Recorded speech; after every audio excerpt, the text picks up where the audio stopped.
રાજ્યમાં આવતીકાલથી માવઠાની અંબાલાલ પટેલની આગાહી 3, 4 અને 5મી ફેબ્રુઆરી રાજ્યના કેટલાક વિસ્તારોમાં પડી શકે છે કમોસમી વરસાદ। દક્ષિણ ગુજરાત અને સૌરાષ્ટ્રના અનેક વિસ્તારોમાં વાદળછાયું વાતાવરણ રહેવાની પણ શક્યતા। કમોસમી વરસાદ વરસે તો તૈયાર શિયાળુ પાકને નુકસાન થવાની ભીતિ। રાયડો, એરંડા, બટાકા, વરિયાળી, બટાકા સહિતના પાકને થઈ શકે છે નુકસાન। અંબાલાલ પટેલના મત અનુસાર 5 થી 7 ફેબ્રુઆરીમાં રાજ્યમાં ઠંડીનો ચમકારો વધશે। શિયાળામાં શાકભાજીના ભાવમાં ઘટાડો નોંધાતા ગૃહિણીઓને રાહત। અમદાવાદના શાક માર્કેટમાં મોટાભાગના શાકભાજીના ભાવ 50 થી 60 રૂપિયા। લસણના ભાવમાં હજી નથી નોંધાયો ઘટાડો। લીલા લસણનો ભાવ 200 રૂપિયા જ્યારે સૂકા લસણનો ભાવ 400 રૂપિયા નોંધાયો। રાજકોટમાં ધોરાજી નગરપાલિકાની ચૂંટણી પહેલા કોંગ્રેસમાં ભંગાણ। કોંગ્રેસ પાર્ટીના નેતાઓએ આપનો ખેસ ધારણ કર્યો। પૂર્વ કોર્પોરેટરના પતિ શહેર ઉપપ્રમુખ યુથ વિંગ શહેર કોંગ્રેસ આપમાં જોડાયા। અન્ય આગેવાનોએ પણ કોંગ્રેસ છોડીને આપમાં જોડાયા। મહાઠગ ભૂપેન્દ્ર ઝાલાના સમર્થનમાં લાગ્યા હોર્ડિંગ્સ।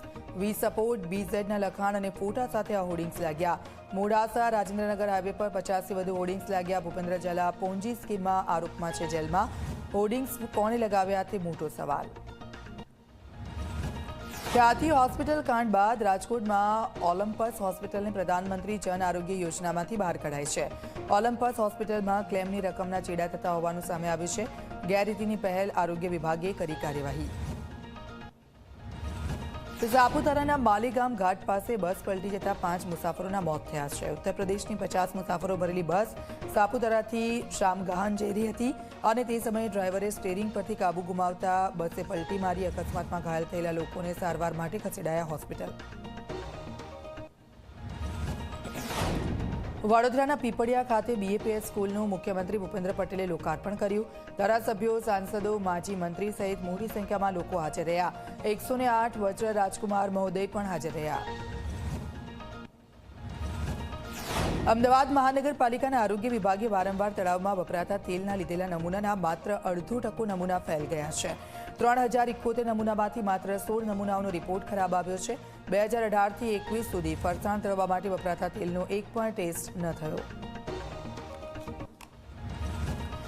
શુદ્ધ પાણી પૂરું પાડવાના દાવાઓ કરતી અમદાવાદ મહાનગરપાલિકા શહેરીજનોને પહોંચાડી રહ્યું છે ગંદુ પાણી। અમદાવાદ શહેરના 48 વોર્ડના અલગ અલગ વિસ્તારોમાંથી લેવામાં આવેલા સેમ્પલમાંથી 1272 સેમ્પલ અનફિટ આવ્યા છે। શહેરીજનોને મળી રહ્યું છે અશુદ્ધ પાણી। અમદાવાદ મહાનગરપાલિકામાં સત્તા પક્ષની લાલિયાવાડી કોર્પોરેશન ગેરરીતિ છુપાવવા 7508 જેટલા ઓડિટ વાંધામાંથી 512 વાંધા જ દૂર કરાયા છે। વિપક્ષે આરોપ લગાવ્યો છે કે શાસક પક્ષ પોતાની મનમાની મુજબ વાંધાનો નિકાલ કરે।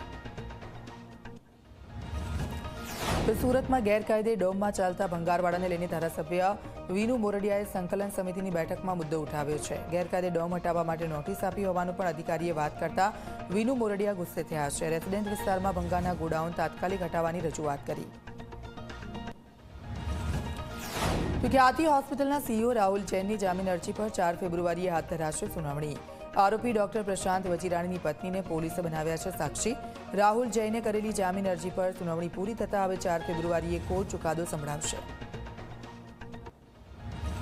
તો રાજ્યમાં 68 આઈએએસ અધિકારીઓની બદલી અને બઢતી થઈ છે। જિલ્લાના ડીડીઓ, કલેક્ટરથી લઈને મ્યુનિસિપલ કમિશનરોને બદલી આપવામાં આવી છે। રાજ્યના 4 ઉચ્ચ અધિકારીઓની બઢતી સાથે બદલી થઈ છે। અન્ય કેટલાક અધિકારીઓની માત્ર બદલી કરાઈ છે।